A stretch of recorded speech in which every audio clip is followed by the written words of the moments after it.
Deep in the Cascade Mountains, Ranger Station 47 sits like a fortress against the wilderness. Marcus Chen had seen plenty of rescue animals in his 15 years protecting these ancient forests, but nothing prepared him for Rex, a 120-pound German Shepherd mix whose eyes held secrets darker than the mountain shadows. The dog had appeared at the county shelter with no history, no microchip, just mysterious scars and an intelligence that made Marcus's skin crawl.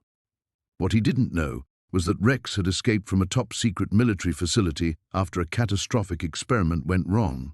When 3 hikers vanished in the deadliest section of the forest during a sudden blizzard, search teams declared the mission impossible. The terrain was too dangerous, the weather too severe. But Rex began acting strange, pacing, whining, staring into the storm like he could see through the wall of snow. Then the impossible happened. Rex led them straight to the missing hikers, navigating terrain that should have killed them all. How did a rescue dog possess abilities that defied every law of nature? Before we jump back in, tell us where you're tuning in from. And if this story touches you, make sure you're subscribed, because tomorrow I've saved something extra special for you. Marcus remembered the morning he first saw Rex at the Riverside County Animal Shelter like it was yesterday, though 6 months had passed since then. The drive down from the mountains had been routine, picking up supplies, checking in with headquarters, and maybe finding a companion for the long winter ahead. He hadn't expected to find a mystery wrapped in midnight black fur. This one came in 3 weeks ago. Sarah, the shelter manager, had explained as they stood outside the isolation kennels. Found wandering Highway 2, half-starved and covered in mud. No collar, no tags. We figure he's about 4 years old, maybe 5. Rex sat perfectly still in the corner of his kennel, watching Marcus with an intensity that made the veteran ranger shift uncomfortably. Most rescue dogs showed some combination of fear, excitement, or desperate hope when strangers approached. Rex showed calculation. "Has he been aggressive?"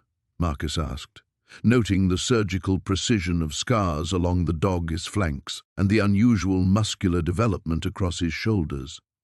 "Not aggressive exactly, just selective. Won't respond to anyone. Barely eats. The vet thinks he might have been trained as a working dog. Police, military, search and rescue maybe. There's definitely trauma there." When Marcus knelt beside the kennel, Rex's ears pricked forward. For a moment, neither moved. Then Rex stood and approached the chain-link barrier, pressing his massive head against the metal. His eyes, pale amber flecked with gold, studied Marcus's face with an almost human awareness. "Well, I'll be damned," Sarah whispered. "He hasn't shown interest in anyone since he arrived." The adoption paperwork took 20 minutes. The drive back to Station 47 took 3 hours of winding mountain roads. Rex sat motionless in the passenger seat, occasionally turning his head to track hawks circling overhead or deer moving through distant tree lines. Normal dog behavior, Marcus told himself, though something about Rex's focus seemed different. Predatory wasn't the right word. Strategic, maybe. That first week at the station established their routine. Marcus rose at dawn to check weather monitors and radio equipment. Rex would already be awake, sitting by the window that faced northeast toward the restricted wilderness area beyond Devil's Ridge. When Marcus prepared his morning patrol, Rex would pace between the door and that same window, whining softly. "Easy, boy," Marcus would say, clipping on Rex's leash. "We'll get there." But when they reached the trailhead, Rex always pulled toward the forbidden territory. Land marked with federal warning signs and chain-link barriers. Land that supposedly contained unstable geological formations too dangerous for public access. Marcus had never questioned the restrictions. Forest rangers learned early not to argue with federal classifications. Rex's strange behaviors accumulated slowly. He never barked at wildlife, but would stand rigid and alert when aircraft passed overhead, even flights too distant for Marcus to hear. He refused to eat until Marcus ate first, a military courtesy that seemed oddly formal for a rescue animal. Most unsettling, Rex would sometimes stare at empty forest and growl low in his throat, hackles rising as he tracked some invisible presence moving through the trees. Probably just bears, Marcus told himself, though his instincts suggested otherwise. The morning the emergency call came in, Rex was already waiting by the radio, tail rigid, ears pinned forward. Before Marcus could reach for the handset, static crackled across all frequencies. Station 47, this is dispatch. We have 3 missing hikers, last known position Devil's Ridge Trail, adult male and female, plus 1 minor. Last contact was yesterday at 1400 hours. Marcus grabbed the handset, his stomach dropping. Devil's Ridge was death-trap terrain even in good weather. Dispatch, current conditions are whiteout visibility with winds gusting to 60 miles per hour. When did the storm front move in? 0300 this morning. Marcus, search and rescue is mobilizing, but they're calling it a recovery mission. Nobody survives a night on that ridge in these conditions. Rex whined once, sharp and urgent, and moved toward the door. The morning sun filtered through the tall pines surrounding Marcus's ranger station, casting long shadows across the gravel parking area where Rex had spent the night curled up on an old blanket beside the truck. Marcus had offered the dog the comfort of the cabin's interior, but Rex had refused to cross the threshold, his intelligent amber eyes scanning the tree line with an alertness that suggested he was standing guard rather than resting. Marcus poured himself coffee and watched through the kitchen window as Rex performed what could only be described as a perimeter check. The dog moved with purpose, nose to the ground, following invisible trails that led him in a precise grid pattern around the property. This wasn't the random sniffing of a typical dog exploring new territory. It was systematic, methodical, almost military in its execution. The satellite phone's shrill ring cut through the morning quiet. Marcus answered on the second ring, expecting the usual check-in from district headquarters. Chen here. Marcus, it's Sarah from the Pinedale shelter. Her voice carried an odd tension. I need to ask you about Rex. Marcus set down his coffee mug, his attention sharpening. What about him? After you left yesterday, I got a call. Someone claiming to be his previous owner, asking if anyone had adopted him yet. Thing is, Marcus, something felt off about it. The man knew details about Rex that weren't in any of our files, his weight, specific markings, even behavioral quirks I'd never documented. Through the window, Marcus watched Rex freeze mid-step, his head turning toward the access road that wound up from the valley floor. The dog's ears were pricked forward, his body tense with concentration. What kind of details? Marcus asked, though part of his attention remained on Rex's sudden alertness. He knew about the scarring on Rex's left shoulder, about how he won't eat from metal bowls, about his reaction to loud noises. Sarah's voice dropped lower. Marcus, I never told anyone about those things. Hell, I'm not even sure I noticed them all myself until this conversation. Rex had moved to a position that gave him clear sight lines down the mountain road while keeping the cabin at his back. The dog's stance radiated controlled tension like a coiled spring waiting to release. Did he leave a name, contact information? Said his name was Davidson, claimed Rex had been stolen from his property 3 months ago. But Marcus, when I asked him to come in with proof of ownership, vaccination records, photos, anything, he got aggressive. Started demanding to know who had adopted Rex and where they lived. A chill ran down Marcus's spine that had nothing to do with the mountain morning. You didn't tell him anything, did you? Of course not. I hung up and tried calling back the number on my caller ID, but it was disconnected. Sarah paused. There's something else. After the call, I went back through our intake documentation. Rex was brought in by a state trooper who found him wandering Highway 191. But when I called the troopers department to follow up, they said they had no record of anyone by that name on their force. Marcus felt the pieces of a puzzle he didn't understand shifting in his mind. Rex's unusual behavior, the mysterious phone call, the fabricated documentation, none of it painted the picture of a simple rescue dog with a troubled past. Sarah, I want you to pull Rex's file and lock it away. Don't discuss him with anyone else. Don't return any calls about him. Can you do that? You're scaring me, Marcus. What do you think is going on? Before Marcus could respond, Rex erupted into a low, rumbling growl that seemed to vibrate through the morning air. The dog's hackles were raised, his attention fixed on something moving through the trees along the southern ridge. "I don't know yet," Marcus said, reaching for the binoculars he kept on the kitchen counter. "But I'm starting to think Rex's story is a lot more complicated than either of us realized." Through the binoculars, Marcus could make out two figures in dark clothing moving through the forest with tactical precision. They were still a quarter-mile out, but their approach was deliberate and coordinated. These weren't hikers who had wandered off the trail. "Sarah, I have to go. Remember what I said about that file?" "Marcus, wait." He ended the call and grabbed his service pistol from the gun safe, his ranger training kicking in as he assessed the situation. Two unknown individuals approaching his remote station, moving with clear intent to avoid detection, less than 24 hours after he'd adopted a dog that someone was very eager to reclaim. Rex appeared at the cabin's front door, no longer hesitant about approaching the building. The dog's message was unmistakable. The time for keeping distance had passed. Marcus opened the door, and Rex padded inside with the confidence of a partner rather than a pet. Whatever was coming down that mountain, they would face it together. The morning mist clung to the valley floor like a living thing, and Marcus stood on his cabin's porch with his second cup of coffee, watching Rex patrol the perimeter of their camp with methodical precision.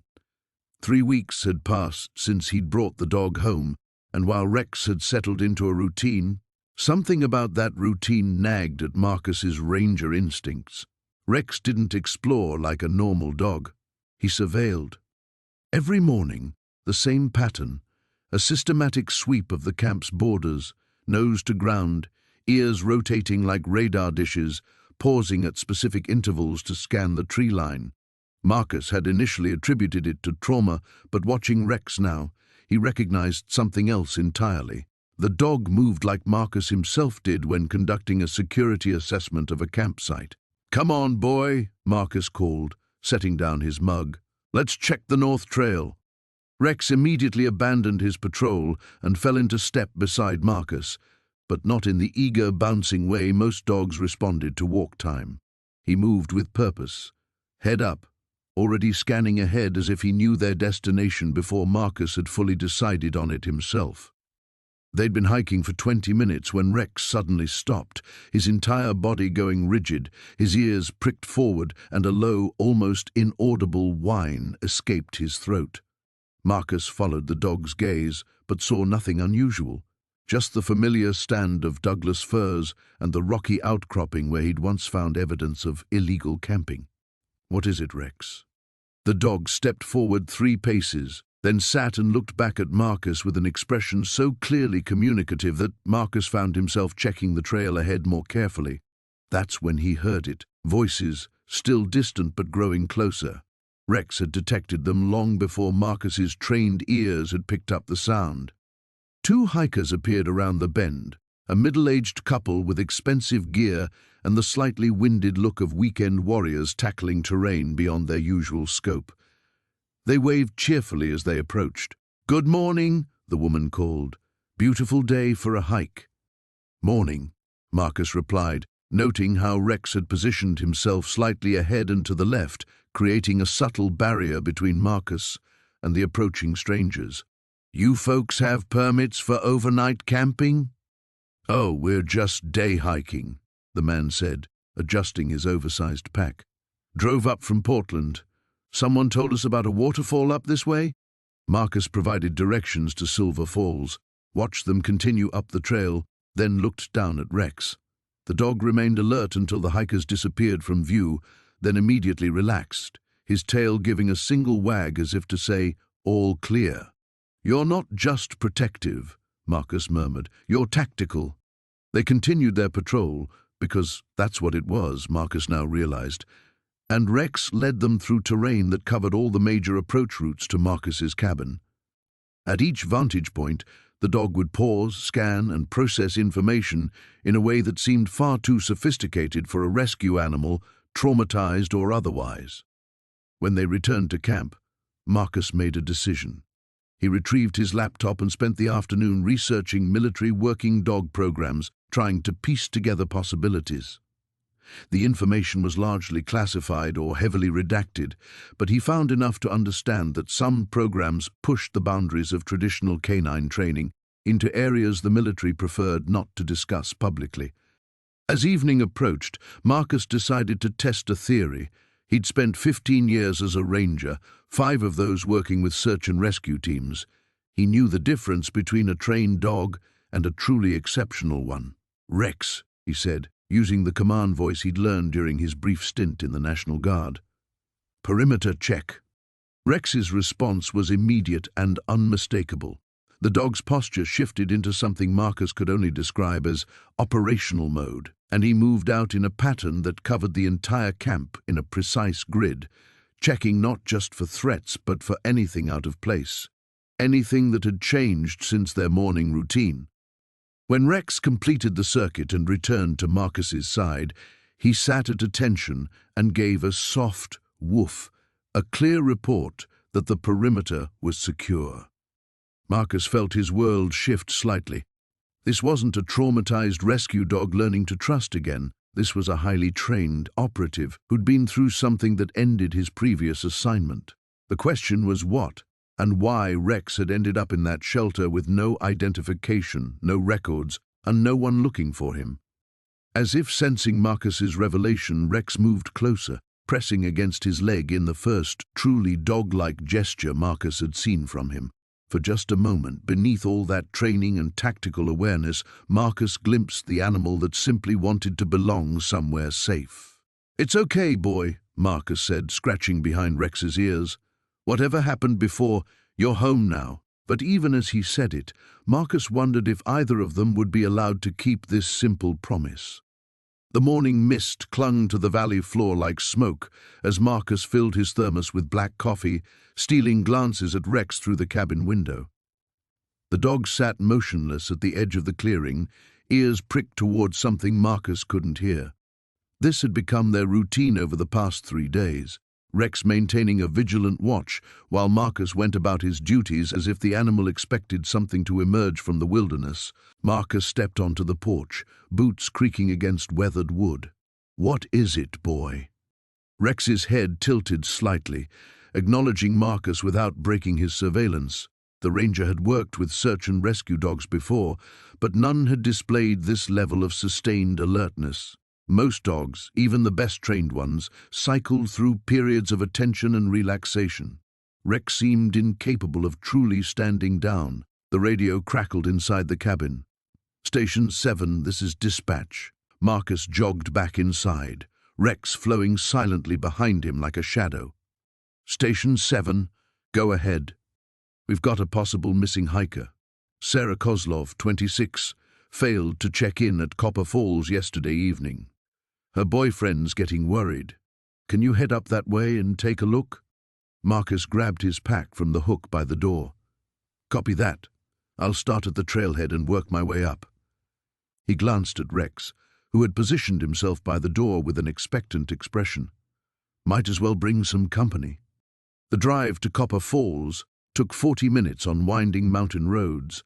Rex rode in the passenger seat, with preternatural stillness, never panting or shifting position despite the truck's constant swaying.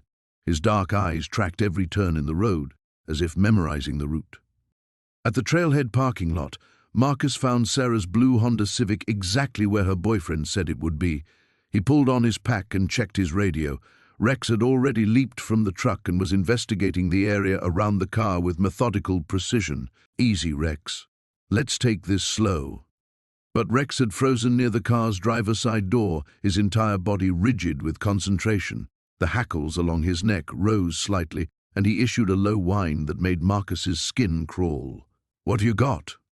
Rex began moving toward the trailhead with purposeful strides, pausing every few yards to look back at Marcus with unmistakable urgency. The ranger had seen tracking dogs work before, but they typically needed time to establish a scent. Rex moved as if following an invisible map. The trail to Copper Falls wound through dense pine forest, climbing steadily for 3 miles. Marcus maintained a steady pace, calling Sarah's name every few minutes while scanning for any sign of disturbance. Rex ranged ahead, occasionally disappearing from view before circling back to ensure Marcus was following. 2 miles up the trail, Rex stopped abruptly and began investigating a cluster of boulders just off the main path. His behavior shifted from tracking mode to something more aggressive, protective, even dangerous. Marcus approached cautiously. "Rex, what is it?"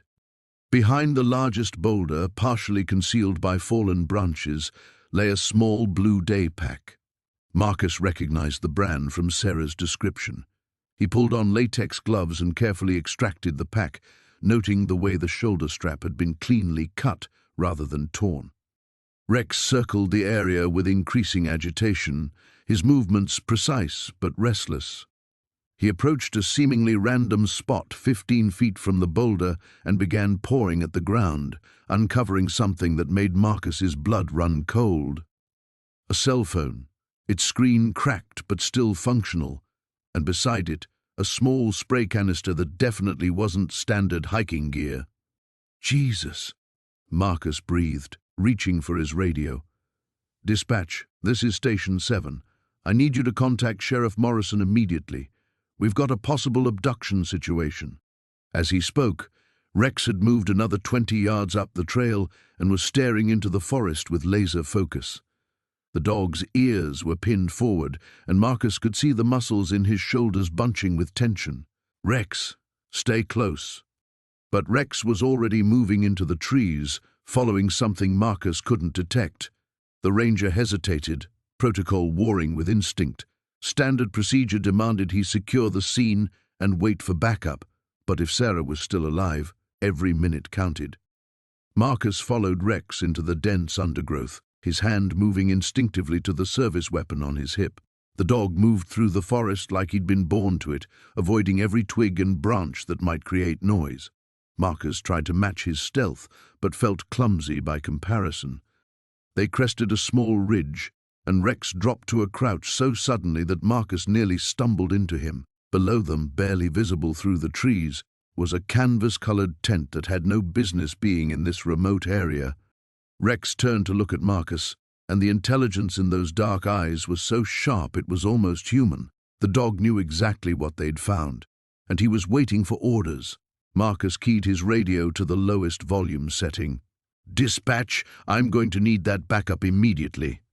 The morning mist hung thick between the pine trees as Marcus filled Rex's water bowl, still trying to process what he'd witnessed the night before. The dog had somehow tracked Sarah Martinez through nearly impossible terrain in complete darkness, leading him straight to her location with an accuracy that defied explanation. Rex sat nearby, watching Marcus with those unsettling amber eyes that seemed to hold far more intelligence than any dog should possess. "You're full of surprises, aren't you?" Marcus murmured, setting the bowl down. Rex approached cautiously, still maintaining that calculated distance he'd kept since arriving at the station. The satellite phone rang, cutting through the quiet morning air. Marcus grabbed it from the communications desk inside the ranger station, noting the unfamiliar number on the display. "Chen, here." "Ranger Chen, this is Colonel James Harrison, U.S. Army Special Operations Command."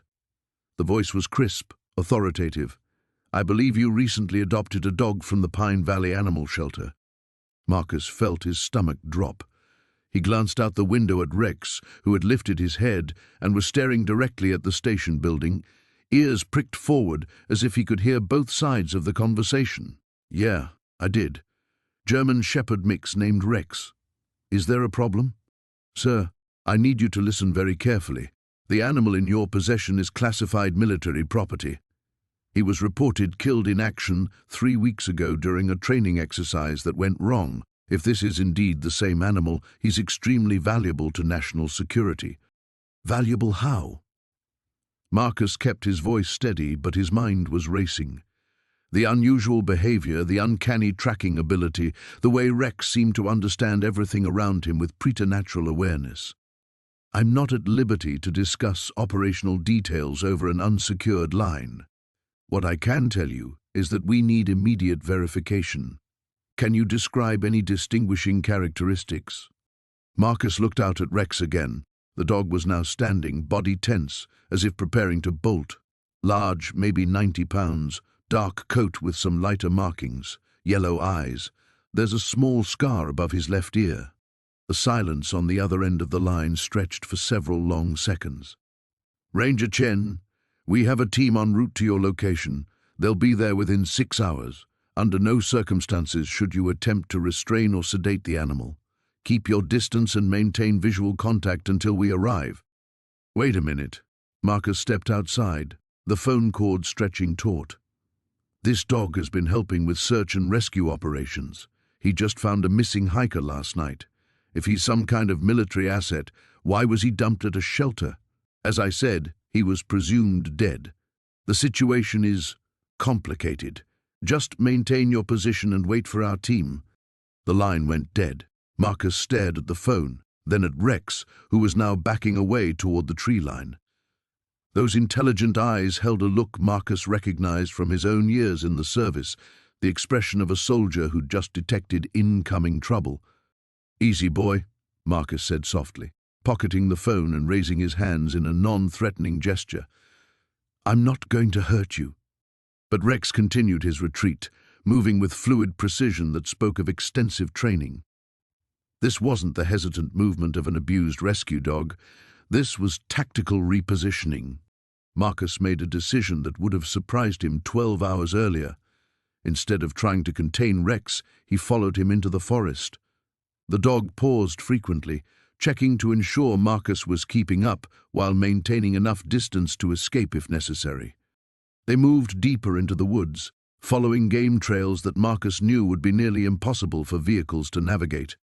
Rex seemed to know exactly where he was going, leading them to a small clearing beside a creek that Marcus had discovered years ago. It was hidden, defensible, and had multiple escape routes. Rex settled into a crouch beside a fallen log, his attention focused back toward the ranger station. Marcus sat on a boulder, keeping his movements slow and deliberate. So, what's your story? Marcus asked quietly. What kind of training did they put you through? Rex's ears twitched, but he didn't look away from his surveillance of their back trail. The morning sun filtered through the canopy, casting dappled shadows that seemed to move independently around the dog's dark form. Marcus thought about the phone call, about the colonel's careful words, a training exercise that went wrong, presumed dead, extremely valuable to national security. The pieces suggested something far more complex than ordinary military working dog training. The sound of distant helicopters began to echo through the mountains, still far off but growing closer. Rex's entire body tensed, and he looked at Marcus with an expression that seemed almost pleading. In that moment, Marcus made another decision that surprised him. Whatever Rex was running from, whatever had happened during that training exercise, the dog deserved better than being treated like military equipment. All right, partner, Marcus whispered. Let's see how good you really are at staying hidden. The radio crackled to life at 3:47 a.m., jarring Marcus from restless sleep. Rex's head shot up from beside the bed, ears rigid and alert before the first word came through the speaker. Base to Ranger Chen. We've got a situation. Marcus rolled out of bed, noting how Rex was already moving toward the door with purpose. The dog's behavior had been increasingly strange since yesterday's encounter with Thompson. Hyper-vigilant, checking the perimeter, occasionally stopping to stare at the tree line as if watching for something Marcus couldn't see. Chen here. What's the situation, Sarah? Missing hikers. Family of 4. The Hendersons. Last GPS ping was at Eagles Point, but that was 18 hours ago. Weather's turning bad up there. Marcus grabbed his gear, muscle memory guiding him through the pre-dawn routine. Eagles Point was treacherous terrain, even in good conditions, a maze of granite cliffs and hidden ravines where a wrong step could mean a 100-foot fall. With a storm moving in, those people didn't have much time. I'll be ready to move in 20 minutes. Marcus, Sarah's voice carried an odd hesitation. There's something else. We've had reports of unusual activity in that sector. Motion sensors triggered but no visual confirmation. Could be nothing, but you want me to be careful. Marcus clipped his radio to his belt, then looked down at Rex. The dog was watching him with those unnaturally intelligent eyes, head tilted slightly as if he'd understood every word. Copy that. Chen out. As Marcus loaded his pack, Rex disappeared outside. Through the window, Marcus could see the dog conducting what appeared to be a systematic patrol of the camp's perimeter, nose to the ground, moving in precise patterns that seemed almost tactical. When Marcus emerged with his gear, Rex was waiting by the truck, but something had changed. The dog's posture was different, alert but controlled, like a soldier ready for deployment. As they drove toward Eagles Point, Rex sat perfectly still in the passenger seat, staring ahead with laser focus. The trail to Eagles Point was a 2-mile hike through increasingly difficult terrain. Marcus had made this climb dozens of times, but today felt different. Rex moved ahead of him with confidence that seemed impossible for a dog who'd supposedly never been in these mountains before. More than once, the shepherd stopped and looked back, as if ensuring Marcus was following the correct path. "How do you know where you're going, boy?" Marcus muttered, but Rex had already disappeared around the next bend. They found the first piece of evidence 30 minutes into the hike, a child's water bottle caught in some brush. Marcus was examining it when Rex suddenly went rigid, a low growl rumbling in his chest. The dog was staring at a cluster of boulders 50 yards away, hackles raised. Marcus drew his sidearm, scanning the rocks. "What is it, Rex?" The answer came in the form of movement, quick, deliberate, human. Someone was using the boulder field for cover, watching them. Marcus felt exposed on the open trail, but before he could find cover, Rex was moving. The dog didn't charge blindly. Instead, he used the terrain like a trained soldier, darting between trees and rocks in a flanking maneuver that would make any military tactician proud. Within seconds, Rex had positioned himself behind the observer's hiding spot. A sharp bark echoed through the canyon, followed by the sound of someone crashing through brush. Marcus caught a glimpse of camouflage clothing before the figure vanished into the forest, moving with the speed of someone who knew they'd been caught. Rex emerged from the rocks, trotting back to Marcus with something in his mouth, a high-tech communication device, still warm from recent use. Marcus turned it over in his hands, recognizing military-grade equipment when he saw it. "Someone's been watching us," he said quietly. Rex sat beside him, panting slightly but alert. "The question is whether they're connected to the missing hikers or if they're here for you." As if in response to his words, Marcus's radio crackled again. Sarah's voice was tight with urgency. "Marcus, we've got a problem. The helicopter doing aerial reconnaissance just spotted the Henderson family. They're alive, but they're trapped on a ledge about half a mile from your position. Weather's deteriorating fast. We've got maybe 2 hours before that storm hits hard." Marcus studied the topographical map, calculating routes and timing. The rescue would be challenging under normal circumstances, but with unknown hostile observers in the area, it became exponentially more dangerous. He looked down at Rex, who was watching him with those impossibly knowing eyes. Whatever this dog really was, wherever he'd come from, Marcus was beginning to understand that their partnership was about to be tested in ways he'd never imagined. "Come on, boy," Marcus said, shouldering his pack. "Let's go save some lives." As they moved deeper into the mountains, Marcus couldn't shake the feeling that they were walking into something much larger than a simple rescue mission. The storm clouds gathering overhead seemed almost prophetic. The satellite phone buzzed at 4:47 a.m., jolting Marcus from uneasy sleep. Rex was already alert beside his cot, ears pricked forward in that familiar stance that meant trouble was coming. Marcus had learned to trust that look more than his own instincts. "Chen here," he answered, voice thick with sleep. "Marcus, it's Sarah. We've got a situation." Sarah Winters ran the regional search and rescue coordination, and her tone carried the weight of bad news. 3 hikers went missing yesterday evening on the Devil's Backbone Trail.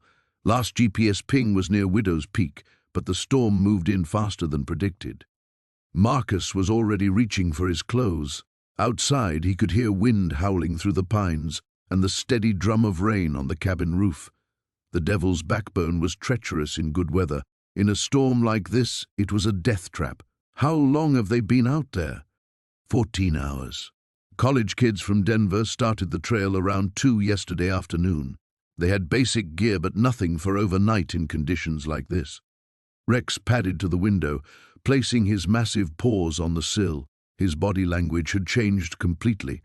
Gone was the relaxed companion of the past weeks, replaced by something Marcus was still learning to recognize. The dog's focus was laser-sharp, his breathing controlled and purposeful.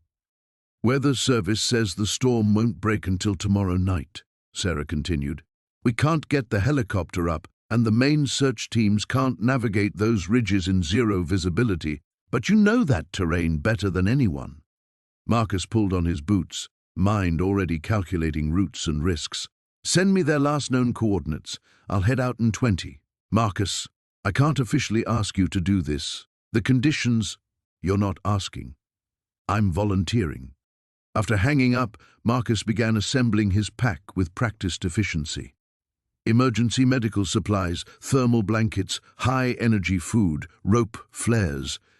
Rex watched every movement, and when Marcus reached for the dog's tactical harness, a piece of equipment that had appeared mysteriously in his gear bag weeks ago, Rex immediately stood and backed into position. The harness fit perfectly, as if custom-made. As Marcus clipped the final buckle, he felt the subtle change in Rex's demeanor. The dog's stance became more alert, more purposeful. Whatever Rex had been before coming to the shelter, this gear awakened something in him. "You ready for this, boy?" Rex's amber eyes met his, and Marcus saw an intelligence there that still unsettled him. Not just the smart dog kind of awareness, but something deeper.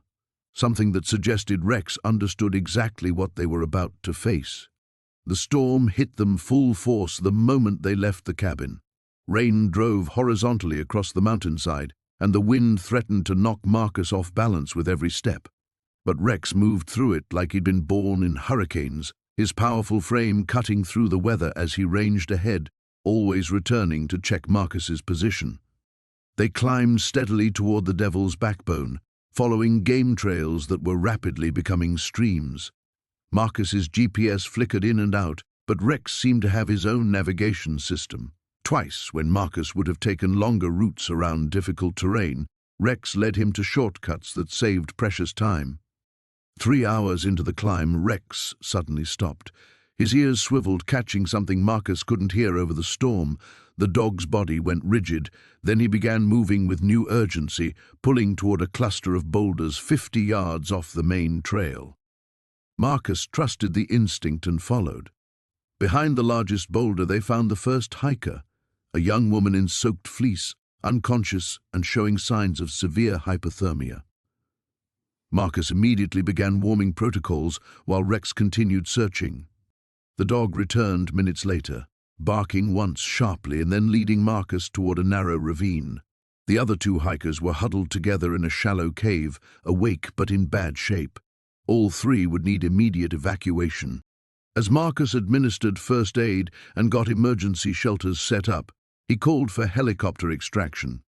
The storm was weakening slightly, and there might be a narrow window for rescue, but getting the hikers to a suitable landing zone would require moving them nearly a mile over treacherous terrain. Rex seemed to understand the problem. While Marcus worked with the injured hikers, the dog began making systematic trips away from their position, always returning quickly. On his 4th trip, Rex approached Marcus and gently gripped his sleeve, tugging toward the ravine's edge. Following Rex's lead, Marcus discovered what the dog had found, a series of natural ledges and handholds that created a much safer descent route than the way the hikers had originally climbed up. It would still be dangerous in these conditions, but it was their best chance. As they prepared to move the hikers, Marcus caught Rex watching him with that unnerving intelligence again. This wasn't luck or coincidence. Rex was thinking, planning, problem-solving at a level that defied everything Marcus thought he knew about dogs. The storm was far from over, and they still had the most dangerous part of the rescue ahead of them. The encrypted radio crackled to life at 0400 hours, jolting Marcus from the first real sleep he'd managed in days. Rex's ears pricked up instantly, his massive form already rising from where he'd been stationed by the window. The dog's reaction told Marcus everything he needed to know. This wasn't a routine Forest Service communication. Sierra 7 Alpha, this is command. Priority transmission incoming. Marcus grabbed the handset, his throat tight. He'd been dreading this moment since Sarah's team had vanished into the wilderness 3 days ago. This is Sierra 7 Alpha. Go ahead. Search and rescue operations are being suspended at 0800 hours. All personnel are to return to base immediately. The words hit him like a physical blow. Marcus stared at the radio, certain he'd misheard. Command, please repeat. Did you say suspended? Confirmed. Weather patterns indicate a massive storm system moving in. Category conditions. All SAR teams are ordered to evacuate the search zone. Marcus looked out at the pre-dawn darkness, where stars still glittered in a clear sky. The weather reports he'd seen showed the storm was at least 12 hours out, maybe more. Command, we have clear conditions here. Request permission to continue limited operations until negative Sierra 7 Alpha. This is a direct order. Pack up and return to base. Operation is suspended indefinitely. The radio went silent except for static. Marcus set down the handset with trembling fingers, the reality of what he'd just heard sinking in. They were abandoning Sarah and her team, writing them off as acceptable losses. Rex padded over and pressed his solid bulk against Marcus's leg, those intelligent dark eyes reflecting an understanding that went beyond mere canine intuition. The dog had been restless all night, occasionally moving to the door and whining softly before returning to his post. Now Marcus realized Rex had been sensing something, the same wrongness that was eating at Marcus's gut. They're giving up on them, boy, Marcus whispered, running his hand through Rex's thick fur. But we're not, are we? Rex's tail gave a single, determined wag.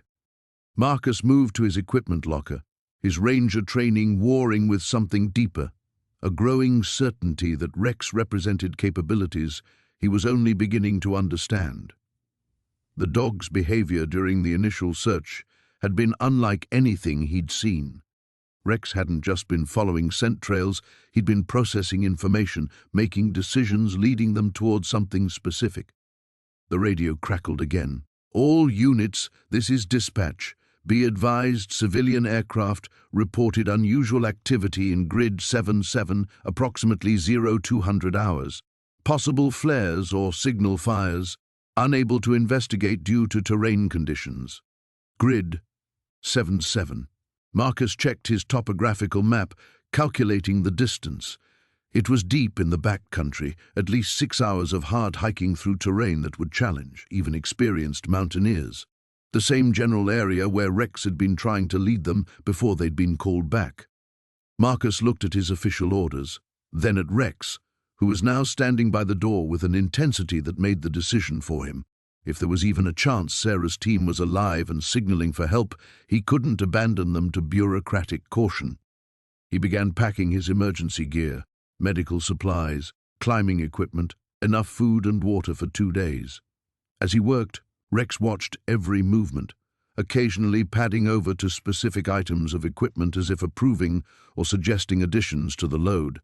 This is crazy, Marcus muttered as he stuffed his pack.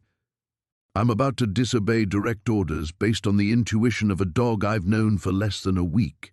But even as he said it, Marcus knew it was more than that. Rex wasn't just any dog. The precision of his movements, the calculated intelligence in his responses, the way he seemed to understand complex situations, everything pointed to training far beyond anything civilian or even standard military working dogs received. As Marcus shouldered his pack and checked his gear one final time, Rex moved to the door and looked back expectantly. The dog's posture radiated confidence and determination, as if he knew exactly where they needed to go and what they would find there. The first hints of dawn were beginning to lighten the eastern horizon. when Marcus made his final radio check. "Base, this is Sierra 7 Alpha, experiencing equipment malfunction. May be out of radio contact for several hours while conducting repairs." It was thin cover, but it would buy them time before anyone realized he'd gone rogue. Marcus opened the door, and Rex immediately trotted out, not toward the main trail but into the wilderness, following some internal compass that Marcus was learning to trust, despite every logical instinct screaming against it. "Lead the way, Rex," Marcus said quietly, following the massive dog into the pre-dawn shadows. "Let's go find our people." Behind them, the radio continued its static-filled monitoring of official channels, while ahead lay terrain that would test every skill Marcus had learned in 15 years of mountain rescue work. And somewhere in that vast wilderness, if Rex was right, people were depending on them to succeed where the official search had failed. Marcus's radio crackled to life at 5:47 a.m., jolting him from uneasy sleep. Rex was already alert beside his cot, ears pricked forward in that uncanny way that suggested he'd sensed the incoming transmission before the first static emerged. "Ranger Chen, this is dispatch. We've got a situation developing. Multiple vehicles spotted on the restricted access road leading to your sector. ETA to your position approximately 30 minutes. Marcus sat up, instantly awake. The restricted road was a barely maintained fire trail that required special permits and four-wheel drive. Nobody used it except for emergency services and the occasional research team. "Copy, dispatch. Any identification on the vehicles?" "Negative. But Chen..." The dispatcher's voice carried an unusual tension. "These aren't Park Service or local emergency. Black SUVs, government plates, 3 vehicles minimum." Rex rose to his feet, a low rumble building in his chest. The dog's entire posture had shifted, no longer the loyal companion but something harder, more alert. "Military bearing," Marcus realized with growing unease. "Understood.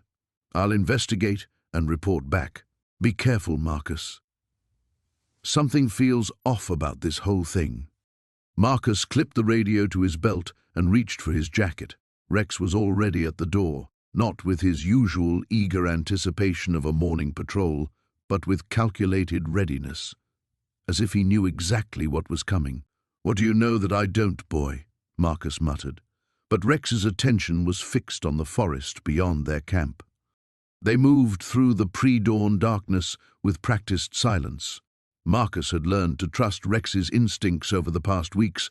The dog's senses were unnaturally acute, picking up sounds and scents that escaped human detection. But this morning felt different. Rex wasn't just alert, he was tactical. The first sign of trouble came as a metallic glint through the trees. Marcus dropped to a crouch behind a fallen log, Rex immediately taking position beside him.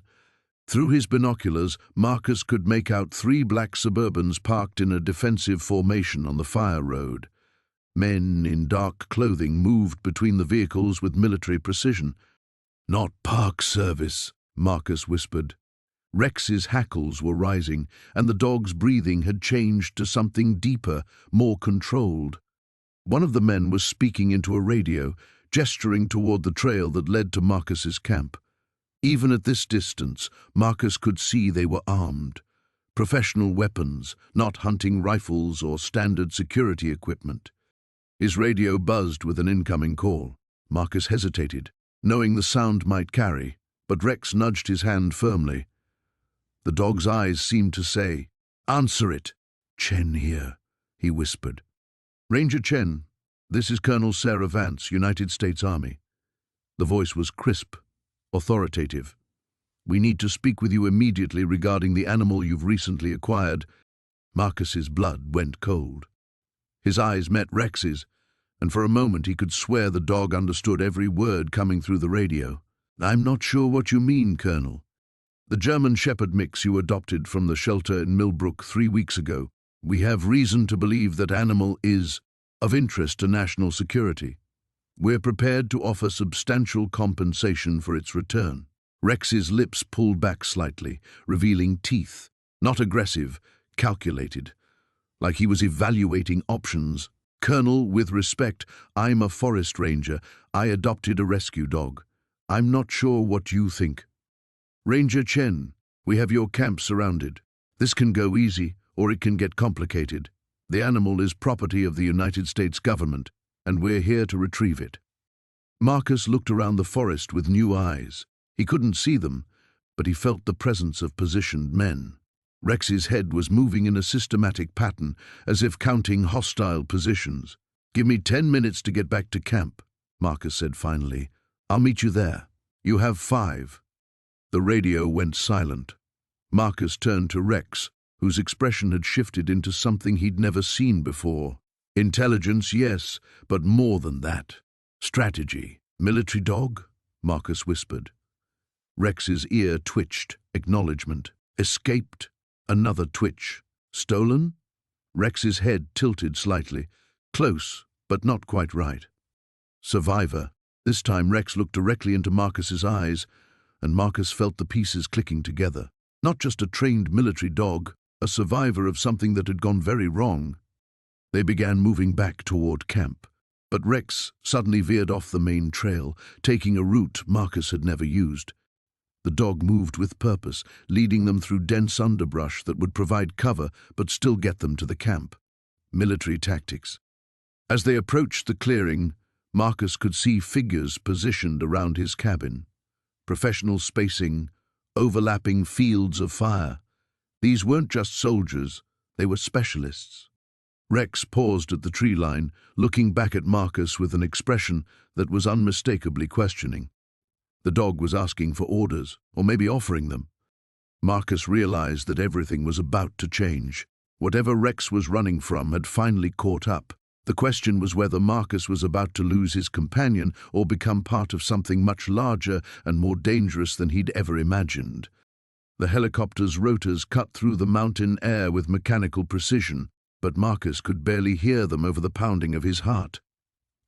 Rex sat rigid beside him in the aircraft's cargo bay, ears forward, muscles coiled like steel springs. The dog's behavior had shifted the moment they'd lifted off, from companion to something far more primal and focused. 2 minutes out, the pilot's voice crackled through Marcus's headset.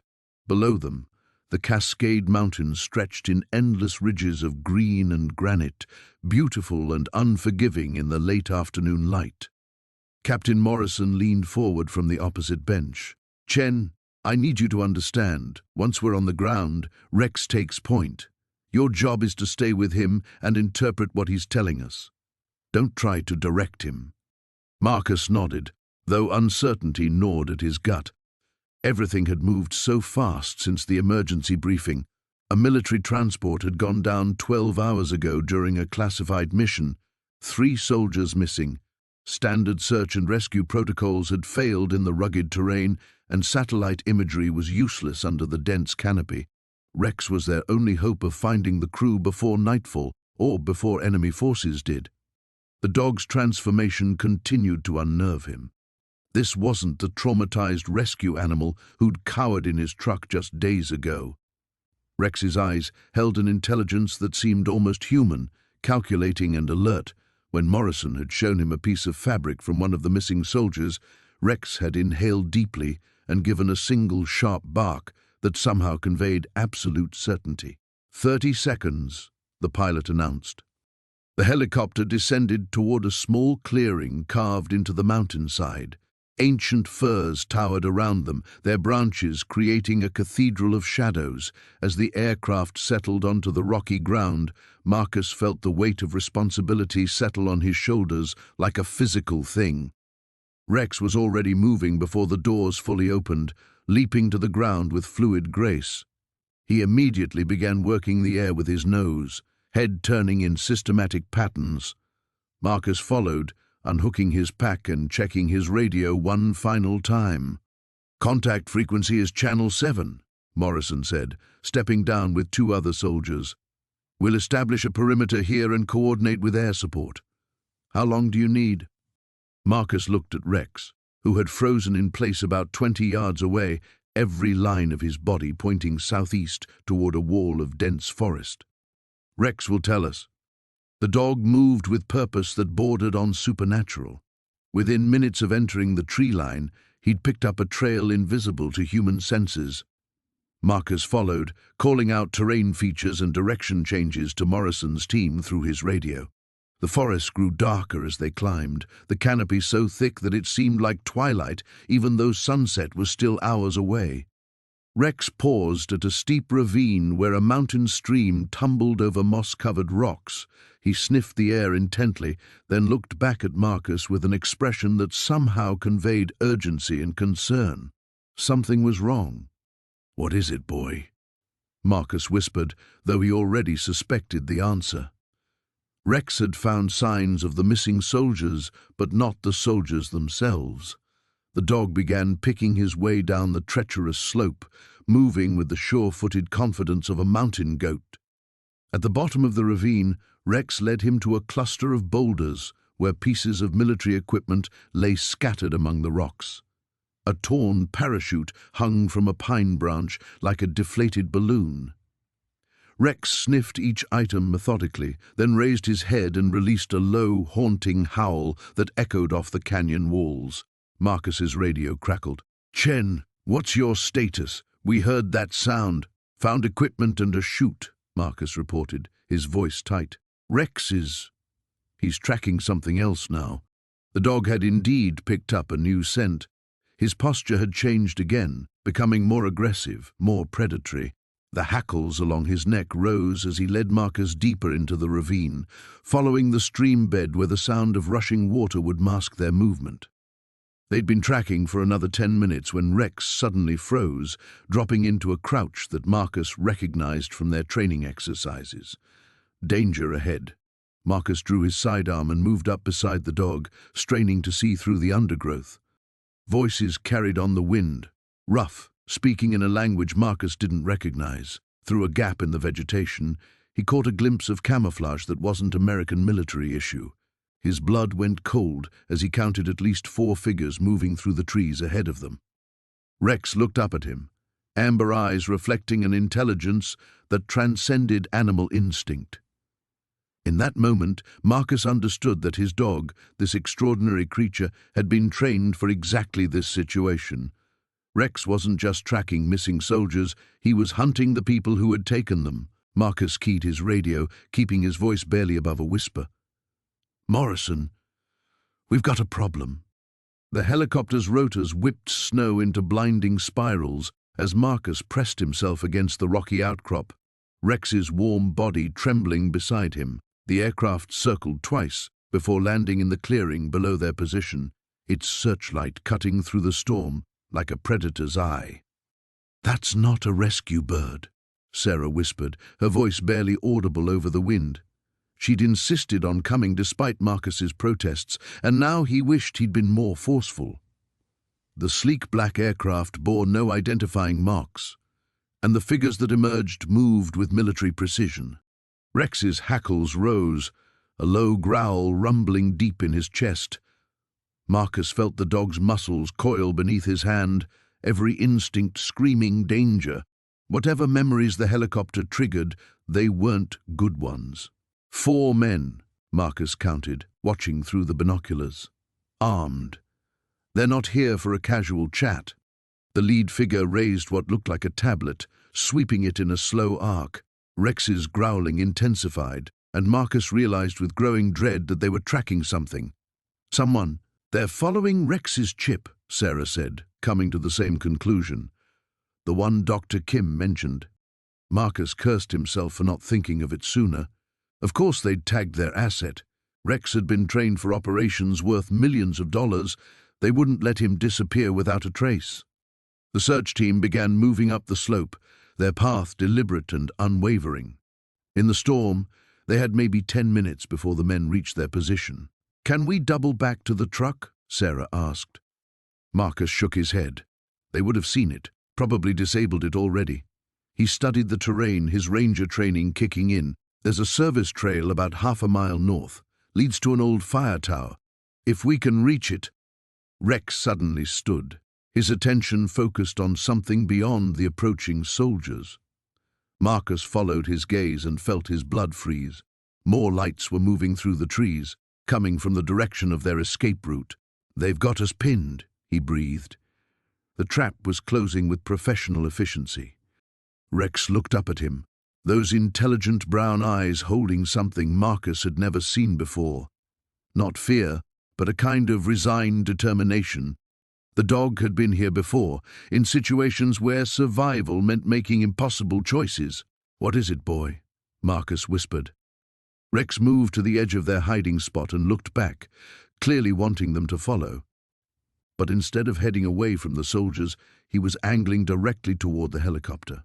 "He's lost his mind," Sarah said. "That's suicide." But Marcus was beginning to understand. Rex wasn't running anymore. He was done being hunted. The dog had made a decision, and somehow Marcus knew it was the right one. "He wants us to follow him down there," Marcus said slowly. "To the helicopter." "Marcus, no. We need to find another way." "There is no other way." He checked his service weapon, knowing it would be useless against trained operatives. "They've got us dead to rights up here. But Rex knows something we don't." The dog was already moving, picking his way down the slope with supernatural grace. Despite the storm and treacherous footing, Rex moved like a ghost, silent and sure. Marcus made his choice. "Stay here. Find somewhere to hide until this is over, like hell." Sarah was already moving after Rex. "We're in this together." They descended through the storm, following Rex's lead. The dog seemed to know exactly where each soldier was positioned, guiding them through gaps in their perimeter with uncanny precision. Marcus began to understand what military training meant for an animal like Rex. This wasn't just obedience, it was tactical genius. They reached the edge of the clearing as the search team crested the ridge above. Rex paused, studying the helicopter like a chess master contemplating his next move. Only one guard remained with the aircraft, and he was facing away from them, monitoring radio chatter. Rex looked back at Marcus one more time, and in that moment, Marcus saw the truth. This dog had been through hell and back, had lost everything once before, but he wasn't just running anymore. He was protecting what he'd found. His new pack. "Go," Marcus whispered. Rex exploded into motion, crossing the clearing in seconds. The guard turned just as 90 pounds of fury and training hit him. The man went down without a sound. Rex's jaws clamped around his wrist with precisely calibrated pressure, enough to disable, not kill. Marcus and Sarah sprinted for the helicopter as shouts erupted from the ridge above. Rex was already at the controls, his paws working switches with practiced familiarity. "Jesus," Sarah gasped. "He knows how to fly this thing." The engine spooled up as Rex hit the starter sequence. Not fly, Marcus realized, but he understood the basics, enough to make their escape possible. The first shots rang out as Marcus hauled himself into the pilot's seat. Rex had given them a chance, but now it was up to Marcus to get them home. The helicopter's rotors cut through the morning air like a mechanical heartbeat as Marcus gripped the safety harness, his knuckles white against the metal buckle. Below them, the Cascade Mountains stretched endlessly, their peaks shrouded in mist that could hide 1,000 secrets. Rex sat beside him, eerily calm despite the aircraft's vibrations, his dark eyes fixed on the terrain below with an intensity that made Marcus's chest tighten.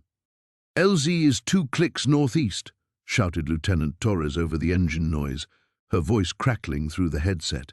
"Intel suggests the research facility is built into the mountainside, camouflaged from aerial surveillance."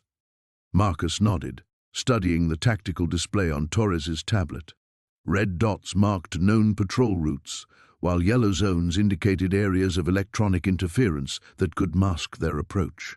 What troubled him most were the blank spaces, vast sections of the map marked only with question marks. "What happened to the original rescue team?" Marcus asked, though he dreaded the answer. Torres's jaw tightened. "Lost contact 18 hours ago. Their last transmission mentioned enhanced security protocols and something about automated defenses." She glanced at Rex, who had turned his massive head toward her as if understanding every word. "Your dog seems to know more than we do." Rex's ears pricked forward, and a low whine escaped his throat. The sound wasn't fear. Marcus had learned to read Rex's emotional signatures over the past weeks. This was recognition, the kind of sound Rex made when approaching familiar territory laden with dangerous memories. The helicopter banked sharply left, following a ridgeline that would mask their approach. Through the side window, Marcus spotted movement below, dark shapes moving with military precision through the forest canopy. Not hikers, not wildlife.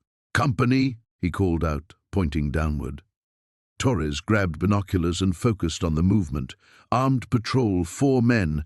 They're moving toward our intended landing zone."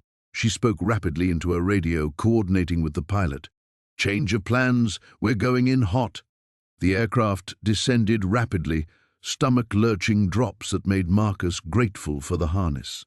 Rex remained motionless except for his eyes, which tracked every shadow, every potential threat with supernatural focus.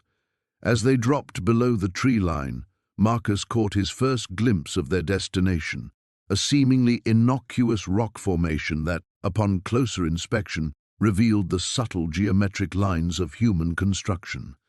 There, Rex barked once, sharp and decisive, looking toward a section of cliff face that appeared identical to the surrounding stone. But something in the dog's posture told Marcus this was their target. The helicopter touched down in a small clearing barely wide enough for the aircraft's footprint. Before the skids fully settled, Rex was moving, his massive frame flowing out of the aircraft with practiced efficiency. Marcus followed, his ranger training taking over as his boots hit solid ground. Torres and 2 other operatives, Sergeant Kim and Specialist Rodriguez, formed a defensive perimeter while the helicopter lifted off immediately, its disappearance leaving them in sudden, oppressive silence. The mountain air tasted of pine and something else, something metallic that made Marcus's throat constrict. "Rex, find," Marcus whispered, using the command that had become their private language over recent weeks. The German shepherd moved forward like liquid shadow, his nose working the air currents with scientific precision. Every few steps he would pause, his head tilting as if hearing sounds beyond human perception. Marcus realized Rex wasn't just tracking sense, he was navigating by memory, following pathways carved into his mind during whatever hell he'd endured in this place. They moved through dense underbrush for 20 minutes before Rex suddenly froze, his entire body going rigid. His lips pulled back in a silent snarl, and the fur along his spine stood erect. Marcus dropped to one knee beside him, following Rex's gaze toward what appeared to be empty forest. Torres crawled forward, her weapon ready. "What is it?"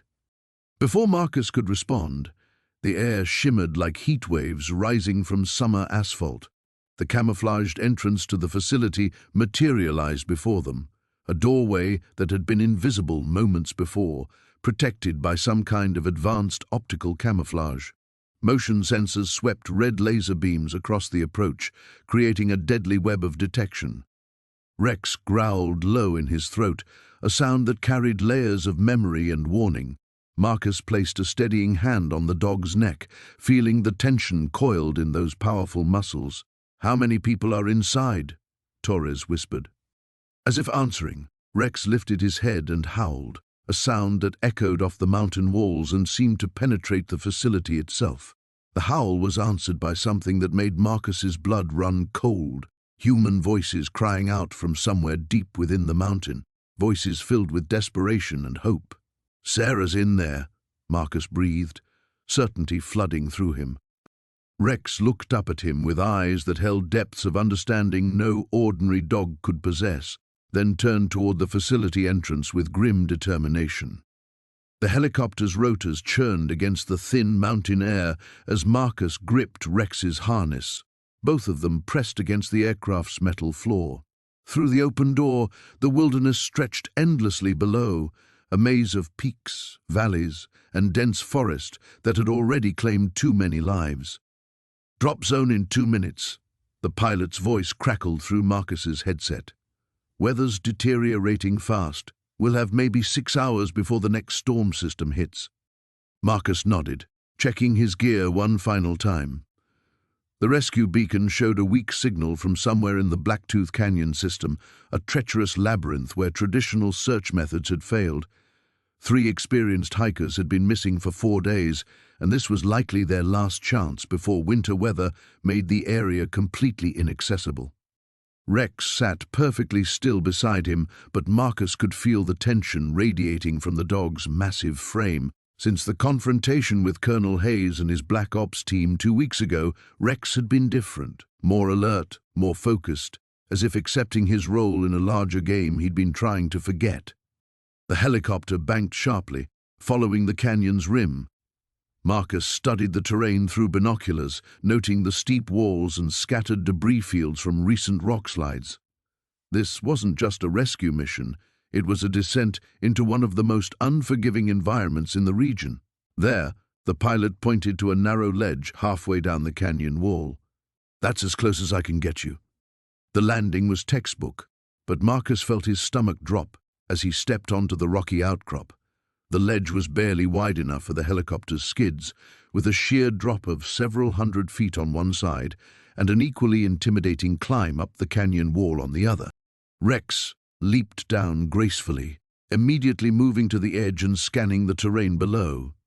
His ears swiveled, processing sounds Marcus couldn't detect, and his nose worked the air currents rising from the canyon floor. "We'll monitor your radio," the pilot called over the engine noise, "but terrain's going to interfere with signal. You've got that emergency beacon if things go sideways." Marcus gave a thumbs up, and within seconds the helicopter was gone, its sound fading into the vast silence of the mountains. He was alone with Rex on a ledge barely 10 feet wide, hundreds of miles from the nearest town, with a storm approaching and 3 lives hanging in the balance. Rex moved to the rappelling anchor Marcus had spotted from the air, a sturdy pine growing from a crack in the rock face. The dog's behavior had changed completely. Gone was any trace of the uncertain, traumatized animal Marcus had first adopted. This was the military working dog in full operational mode, every sense tuned to the mission. "All right, boy," Marcus said, clipping into his rappelling gear.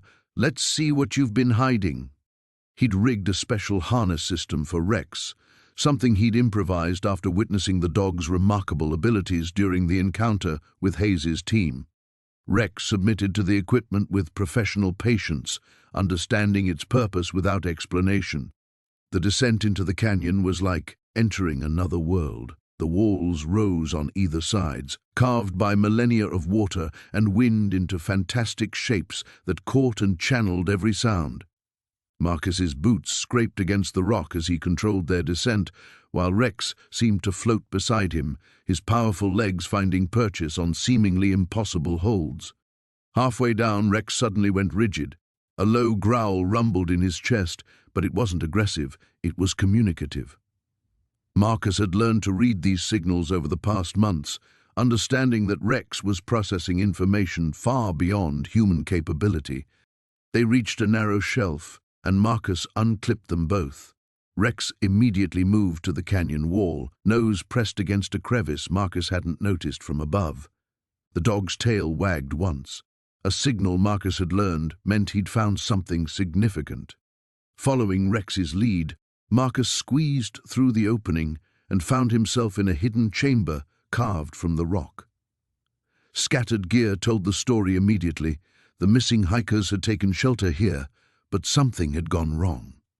Rex moved deeper into the cave, his enhanced senses mapping the space in ways Marcus could only imagine. Fresh air currents suggested another exit, and scattered medical supplies indicated at least one injury among the group. They went deeper, Marcus realized, studying the disturbed dust patterns Rex was analyzing. But why? Rex paused at what appeared to be solid rock, then began pawing at a specific section. Marcus joined him, running his hands over the stone until he found it, a concealed passage almost impossible to detect without Rex's guidance. The opening was barely large enough for a human to crawl through, but Rex was already moving forward with confidence. Marcus followed, his headlamp illuminating a narrow tunnel that angled downward into darkness. As they descended, Marcus couldn't shake the feeling that this rescue mission was becoming something else entirely. Rex's behavior suggested they weren't just tracking lost hikers, they were following a trail that led somewhere specific, somewhere that might finally answer the questions about Rex's mysterious past. The helicopter's rotors cut through the pre-dawn silence as Marcus pressed himself against the rocky outcropping, Rex tense beside him. Through his binoculars, he watched the aircraft circle the compound below, a cluster of weathered buildings nestled in a valley that shouldn't exist on any map he'd ever studied. "Command, this is Eagle One," crackled through the radio strapped to his vest. "Perimeter sweep complete. No sign of external threats." Rex's ears flattened against his head and a low growl rumbled in his chest. The dog's reaction sent ice through Marcus's veins. Whatever lay ahead, Rex sensed danger that Marcus couldn't yet perceive. The compound looked abandoned from their vantage point, but Marcus knew better. Sarah's tracker had led them here, to this hidden facility carved into the mountainside like a scar in the earth. The signal had gone dark 6 hours ago, somewhere within those walls. "Easy, boy," Marcus whispered, running his hand along Rex's flank.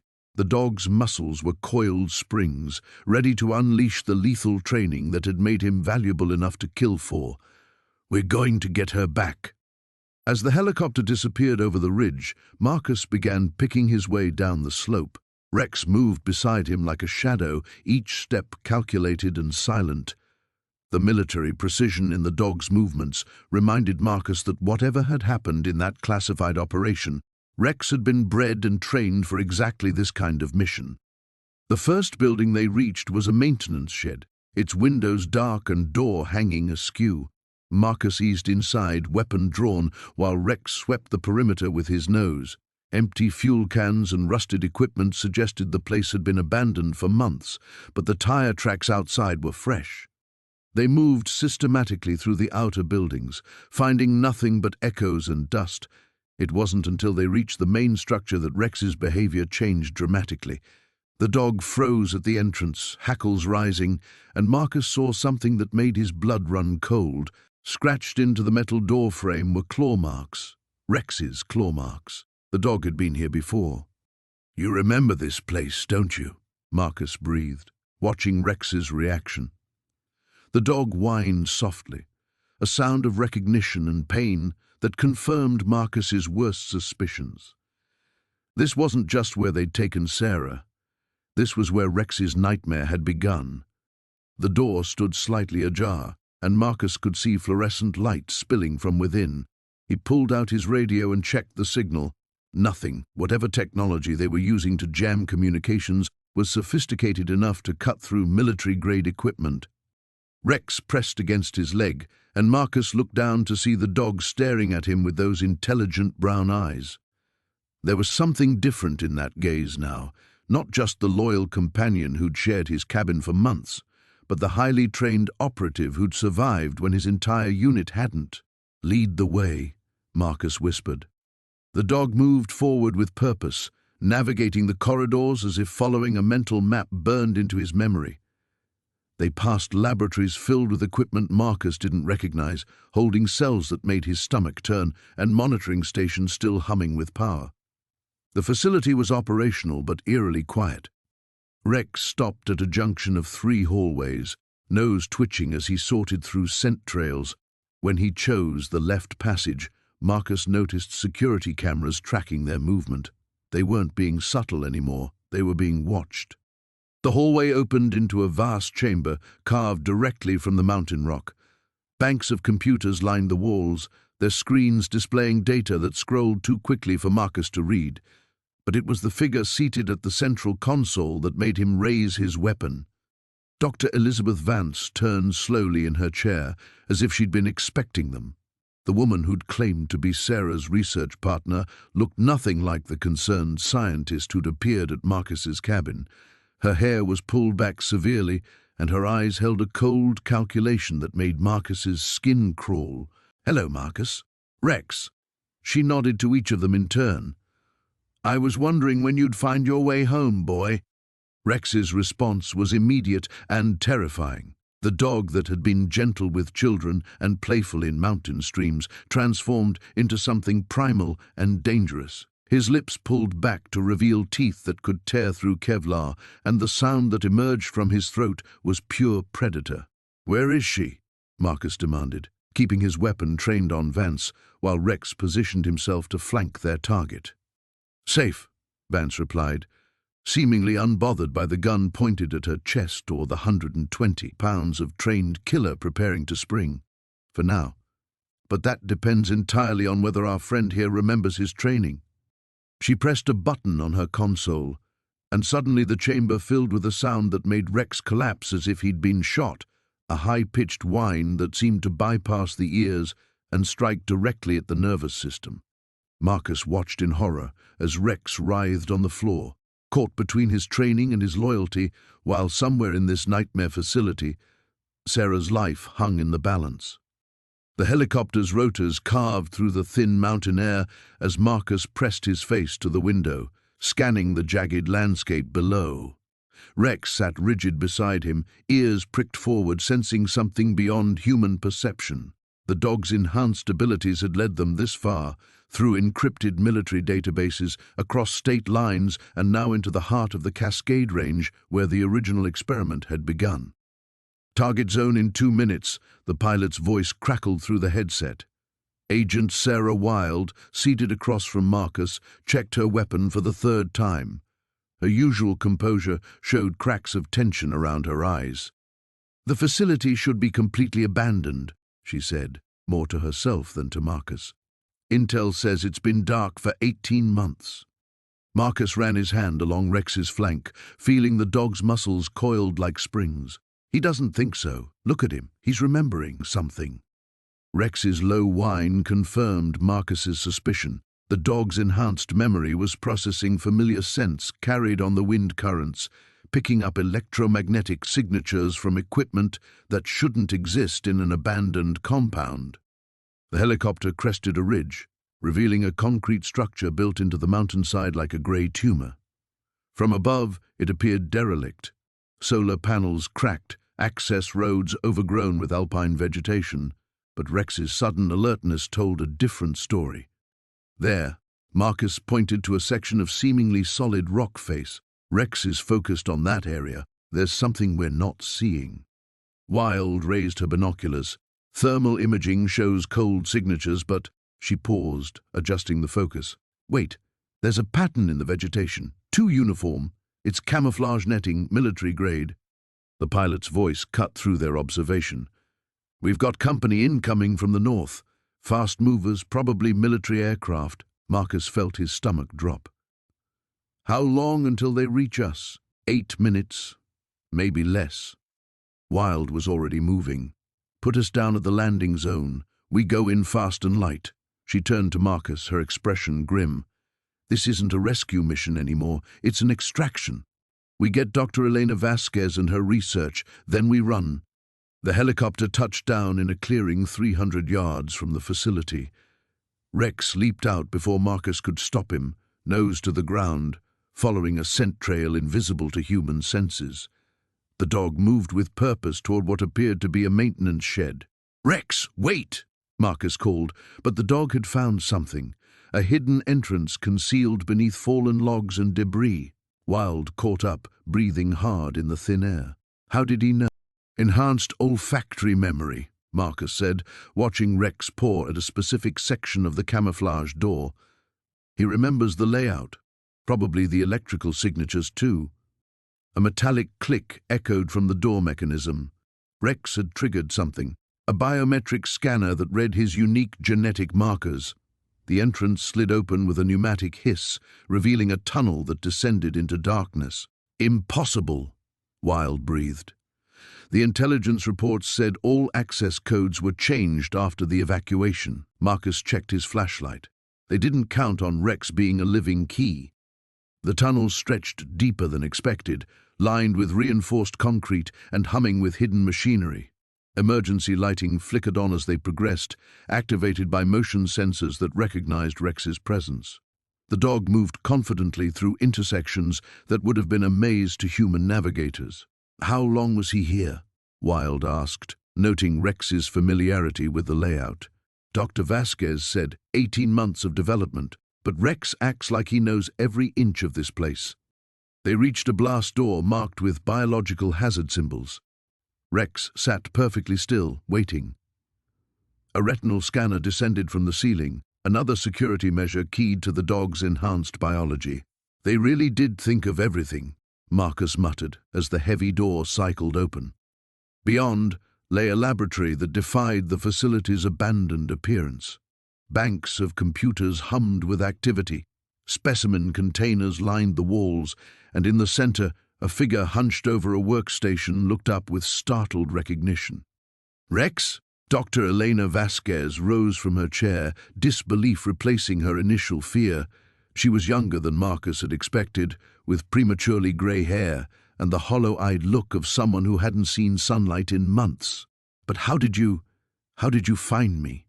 Rex approached her cautiously, his enhanced senses analyzing her emotional state. She reached out with trembling hands to touch his head. "I thought they'd killed you," she whispered. "When the Black Site team came, I thought—" Her voice broke. Wilde stepped forward. "Dr. Vasquez, we're here to get you out, but we have maybe 5 minutes before hostile aircraft reach our position." The scientist shook her head. "I can't leave, not without destroying this." She gestured at the laboratory. "They're trying to replicate the enhancement process, but they don't understand the neural safeguards. If they succeed, they'll create monsters, not soldiers." The distant thunder of approaching aircraft reached them through the mountain. The helicopter's rotors thundered overhead as Marcus pressed himself against the rocky outcropping. Rex crouched beside him with ears flattened against the deafening sound. Through the swirling dust and debris, he could see armed figures rappelling down thick ropes, their tactical gear gleaming in the harsh afternoon sun. "There's nowhere to run now," Colonel Hartwell's amplified voice boomed from the aircraft. "Return the asset, and this ends peacefully." Marcus felt Rex's muscles coil beneath his fur, the dog's enhanced hearing picking up frequencies that made him whimper despite his training. The experimental enhancements that had saved Rex's life were now betraying him, overwhelming his senses with the helicopter's mechanical roar. "Easy, boy," Marcus whispered, placing a steady hand on Rex's flank. "We're not done yet." The first wave of soldiers hit the ground 30 yards away, immediately spreading into a tactical formation that would have impressed Marcus under different circumstances. These weren't the corrupt mercenaries from the facility. These were professional military, following orders they probably didn't fully understand. Rex suddenly lifted his head, his enhanced senses detecting something Marcus couldn't perceive. A low growl rumbled in his chest, but it wasn't directed at the approaching soldiers. His gaze fixed on a point beyond the helicopter, toward the dense tree line where shadows moved with purpose. "What is it?" Marcus followed Rex's line of sight and felt his blood run cold. More figures emerged from the forest, not soldiers but the same black-clad operatives who had hunted them through the facility, the ones who had tortured Rex's packmates, the ones who would never stop. The military team leader raised his hand, signaling his men to halt as he spotted the new arrivals. Even from this distance, Marcus could see the confusion on the soldier's face. Whatever briefing he'd received, it hadn't included a second hostile force. Colonel Hartwell, the team leader's voice, crackled over the radio, loud enough for Marcus to catch fragments. "We have additional contacts, armed hostiles approaching from the north." The helicopter banked sharply, giving Hartwell a better view of the situation. Marcus watched the aircraft's movement and realized with growing dread that they were caught between two forces, the military, who wanted Rex alive, and the shadow operatives, who would eliminate everyone to keep their secrets buried. Rex's hackles rose as his enhanced hearing picked up the soft whistle of incoming projectiles. Without warning, he lunged forward, tackling Marcus behind a larger boulder just as the first sniper round sparked off the rock where his head had been. The forest erupted into chaos. The military squad found themselves under fire from an unseen enemy, their tactical formations scattering as they sought cover among the sparse mountain terrain. The helicopter climbed rapidly, its door gunner returning fire toward muzzle flashes in the tree line. This is exactly what they wanted, Marcus realized, watching the firefight unfold.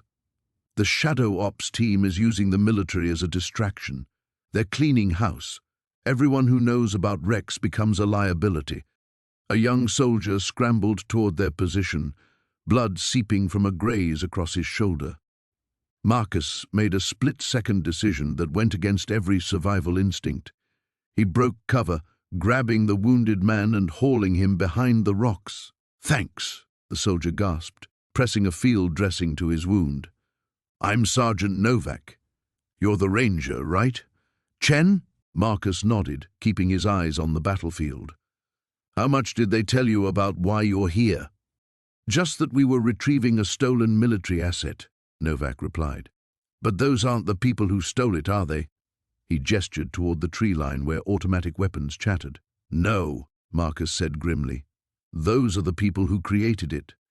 Rex pressed against Marcus's side, his enhanced hearing tracking multiple targets through the chaos. Suddenly, he tensed and looked directly at Marcus with an expression that seemed almost human in its intelligence and determination. "You want to help them," Marcus understood. The soldiers. Rex's tail gave a single, decisive wag. The battle was turning against the military team. Superior positioning and ruthless tactics were giving the Shadow operatives the advantage, despite the helicopter's support. In minutes, it would be over, and then nothing would stand between Marcus and Rex and their pursuers except empty mountain terrain. Marcus checked his service weapon, 6 rounds left. Not nearly enough for what they were facing. But Rex wasn't just any dog, and this wasn't just about survival anymore. Too many people had died to keep these secrets buried. Dr. Sarah Chen, Rex's packmates, and now good soldiers following orders they didn't understand. "All right, boy," Marcus said, making a decision that would either save them all or get them killed. "Let's even the odds." He reached for his Ranger radio, switching to the emergency frequency that would reach the helicopter. It was time to stop running and start fighting back. The helicopter's rotors cut through the dawn air as Marcus pressed his face against the small window, watching the landscape blur beneath them. Rex sat beside him, alert but calm, his dark eyes fixed on something beyond the horizon that only he could see. The weight of the satellite phone in Marcus's jacket pocket felt heavier than it should have, loaded with the coordinates that would either save Dr. Sarah Kim or lead them all into a trap. 2 minutes out, the pilot called back, his voice crackling through the headset. Marcus nodded, checking his gear one final time. The rescue pack, the emergency medical supplies, the flare gun, everything they'd need for what should have been a routine extraction. But nothing about this mission felt routine. Colonel Hayes sat across from them, his weathered face grim as he studied a tactical tablet. "Intelligence suggests the crash site is in a valley approximately half a mile from where we'll set down," he said, not looking up. "The terrain's too unstable for the bird to get any closer." Marcus's hand found Rex's neck, feeling the steady pulse beneath the thick fur. The dog had been restless all morning, pacing the camp with an urgency that Marcus had learned to trust. Whatever had happened to Dr. Kim, Rex knew she was running out of time. The helicopter banked sharply, and Marcus caught sight of their destination, a narrow clearing carved between towering pines, barely wide enough for a safe landing. Beyond it, the mountains rose in jagged peaks, their faces scarred by recent rock slides and winter storms. Somewhere in that maze of stone and shadow, a woman was waiting for rescue. "Remember," Hayes said as the aircraft began its descent, "we have a narrow window. Weather reports show another storm system moving in from the west. If we're not back here in 4 hours, we'll be stuck until it passes." The helicopter touched down with a jarring impact, and Marcus was already moving before the skids fully settled. Rex bounded out beside him, immediately beginning a wide circle around the landing zone, his nose working the air currents. The dog's behavior was different now, more focused, more intense than Marcus had ever seen him. Hayes emerged from the aircraft carrying a military-grade radio and additional supplies. The pilot kept the rotors spinning, ready for immediate departure once they returned. If they returned. "Which direction?" Hayes asked, consulting his GPS unit. But Marcus was already watching Rex, who had stopped his circling and was staring intently toward the northeast, where a narrow game trail wound between massive boulders. The dog's entire body was rigid with concentration, his ears pricked forward. "That way," Marcus said, shouldering his pack. "Rex has her scent." They moved quickly through the forest, following the barely visible trail that seemed to lead deeper into the mountains with each step. Rex ranged ahead but never lost sight of them, occasionally doubling back to ensure they were keeping pace. The morning air was crisp and thin, carrying the promise of the storm Hayes had mentioned. After 30 minutes of steady climbing, Rex suddenly froze, his hackles rising. A low growl rumbled in his throat, and Marcus immediately dropped into a crouch, motioning for Hayes to do the same. Through the trees ahead, they could see the twisted wreckage of a small research aircraft, its white fuselage scarred black by impact and fire. But it wasn't the crash site that had Rex on edge. 3 figures in dark clothing were moving around the wreckage, their movements purposeful and coordinated. One of them was speaking into a radio while the others searched through the debris. "Not rescue workers," Hayes whispered, raising a pair of binoculars. "Military contractors by the look of their gear. The question is, whose?" Marcus studied the scene, his mind racing.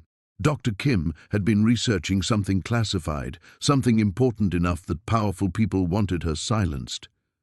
These men weren't here to help. They were here to clean up loose ends. A sharp whistle from somewhere beyond the wreckage caught their attention. Rex's ears swiveled toward the sound, and Marcus felt a surge of hope. It was a signal, faint but deliberate. Someone was alive out there, and they were calling for help. "She's not at the crash site," Marcus realized. "She made it out." Hayes nodded grimly. "But those men are between us and her, and they're not going to just let us walk past." Rex looked back at Marcus, his intelligent eyes holding a question. The dog understood the situation as clearly as any human. They needed to reach Dr. Kim without alerting the armed men searching for her. It would require stealth, timing, and trust in abilities that defied conventional understanding. Marcus made his decision. "We circle around, stay downwind. Rex will guide us to her." He met the dog's gaze, feeling the familiar surge of connection that had saved them both so many times before. "Ready, boy?" Rex's tail moved once, barely perceptible. Then he melted into the shadows between the trees, leading them toward their final confrontation with the forces that had been hunting them across half the state. The helicopter's rotors cut through the dawn air as Marcus watched the medical team load Tommy Reeves onto a stretcher. The boy was conscious now, his eyes bright with fever but alive, miraculously, impossibly alive after 3 days in the wilderness, with a broken leg and severe dehydration. Rex sat beside Marcus, his thick coat matted with dirt and pine needles, tongue lolling as he panted from their night-long trek down the mountain. The dog's enhanced senses had led them through terrain that should have been impossible to navigate in darkness, following a scent trail that was nearly 4 days old. "You sure this is the same dog you brought to my clinic 6 months ago?" Dr. Sarah Winters asked, crouching beside Rex to check him over. "Because normal dogs don't track through granite corridors and rappel down cliff faces." Marcus ran his hand through Rex's fur, feeling the solid muscle beneath. "Nothing about this week has been normal." Colonel Hayes approached them, her expression unreadable. She'd arrived with the rescue helicopter, claiming to be conducting a training exercise in the area. Marcus wasn't buying it, especially not with the way her eyes kept studying Rex with obvious recognition. "Mr. Chen," she said formally, "impressive work out there. The boy's parents are grateful." "Just doing my job." Marcus stood, keeping one hand on Rex's head. "Though I'm curious how a military training exercise happened to be so perfectly timed with our rescue operation." Hayes's smile was thin. "Sometimes timing is everything." She pulled out a thick manila envelope. "I have something that belongs to you, both of you, actually." Marcus opened the envelope carefully. Inside were Rex's medical records, real ones this time, not the fabricated shelter paperwork he'd been given. The documents painted a picture of a dog who'd been bred and trained for operations that officially didn't exist. Enhanced intelligence, specialized tactical training, psychological conditioning that went far beyond anything used for regular military working dogs. His handler was Staff Sergeant Elena Vasquez, Hayes explained quietly. She died protecting a convoy in Afghanistan. Rex was the only survivor of his unit. Rex's ears pricked forward at the mention of Elena's name, and Marcus felt the dog's body tense with what might have been grief. "Why give me this now?" Marcus asked. "Because what Rex did these past few days, the tracking, the problem-solving, the way he guided you through impossible terrain, that's not something you can suppress forever. He's going to draw attention, and you both need to be prepared." From the envelope, Marcus pulled out discharge papers marked with official seals. Rex's papers, a complete separation from military service, signed by officers whose names were mostly redacted. "He's truly yours now," Hayes continued. "No more government claims, no more classified obligations. But Marcus, there may come times when we need to call on both of you. Situations where Rex's abilities could save lives." Marcus looked down at Rex, remembering the past 3 days. The way the dog had somehow communicated complex navigation decisions, had known exactly where to find water in the drought-stricken wilderness, had seemed to understand the urgency of their mission on a level that transcended normal animal instinct. "What about Tommy's story?" Marcus asked. "He saw things. A brave forest ranger and his remarkable rescue dog saved a lost boy," Hayes interrupted. "That's the story. Nothing more complicated than that." The helicopter was preparing to depart, Tommy safely aboard with the medical team. Through the window, Marcus could see the boy giving him a weak thumbs up. "There's one more thing," Hayes said, pulling out a final document. "A consulting contract with the National Forest Service. Enhanced search and rescue operations. It would give you resources, better equipment, and official backing for the kind of work you're clearly meant to be doing." Marcus scanned the contract. It was generous, more than generous. It would let him stay in these mountains, doing the work he loved, with Rex as his partner. No questions asked about the dog's unusual capabilities. "He chose you, you know," Hayes said, watching Rex lean against Marcus's leg. "After Elena died, Rex wouldn't work with anyone, wouldn't eat, wouldn't respond to commands. We thought we'd lost him too. Then you walked into that shelter." Rex looked up at Marcus with those intelligent amber eyes, and Marcus remembered that first day, how the dog had seemed to be evaluating him rather than the other way around. "What do you say, boy?" Marcus asked softly. "Ready to make this official?" Rex barked once, short and decisive, then stood and walked toward their Forest Service truck. He paused at the passenger door, looking back as if to say he was ready to go home. Marcus signed the contract against the truck's hood, using Hayes's pen.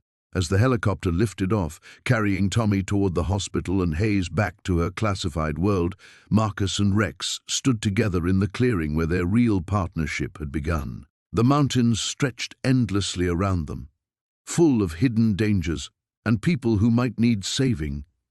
They were ready.